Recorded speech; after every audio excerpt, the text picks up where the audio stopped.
Wananchi hawa wa Arusha kwa miaka mingi wamekuwa wakisikia sana ahadi. Tutafanya hiki, tutafanya hiki. Sasa mimi nilisema kwa ujasiri mkubwa kabisa, najua kwamba upo unayeweza kufuatilia mambo yakatokea. Kwa hiyo hawatatusikia huko majukwaani, bali wataona matokeo yakifanyika.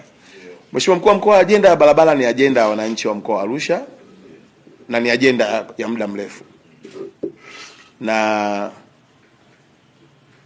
siasa zilizokuwepo, hasa siasa za kiupinzani, ziliwanyima fursa wananchi wa jimbo la Arusha kupata barabara. Mivutano ile, migogoro ile, wakajikuta miaka ile ya nyuma yote wenzao wanatandikiwa lami, huku watu bado wanavutana kwenye mibishano ya kisiasa.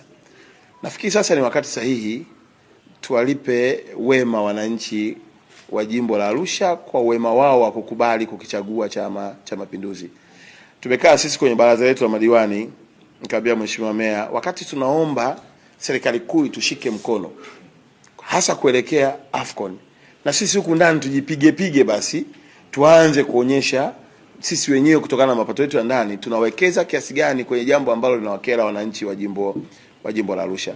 Kwa tayari tumefanya reallocation, tumepata kama bilioni 3, lakini tunataka tupandishe angalau zifike bilioni 8 ili ziwezeshe kuchangia kwenye ule mpango wa TAMISEMI wa kujenga zile barabara karibia kilomita 14, afu ziwezeshe kwenye mpango wa TANROADS wa kujenga barabara ambazo kutoka hapa Kilombero kwenda mpaka kule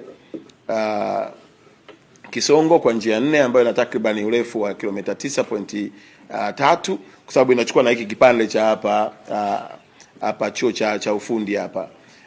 Lakini pia tunao barabara inayopita kwenda kwa Mlombo, inaenda moja kwa moja mpaka Bondeni City pale kwenye roundabout ya kutupeleka stendi, na yenyewe iko chini ya TANROADS. Na nafahamu ya kwamba ziko kilomita zaidi ya 70 ambayo tayari zimeshasainiwa mkataba ya kutoka kule kwa Mlombo inayozunguka kwenda mpaka Orojoro kule chuo chetu, inarudi kuja kutokea huku Fan Retreat, ambayo itasaidia hata wananchi walioko upande wa pili huku wa Mshono wanazunguka na ile barabara, ni kama bypass nyingine ya kuwaleta katikati ya mji au kuwapeleka kwenda kwenye maeneo ya viwanja.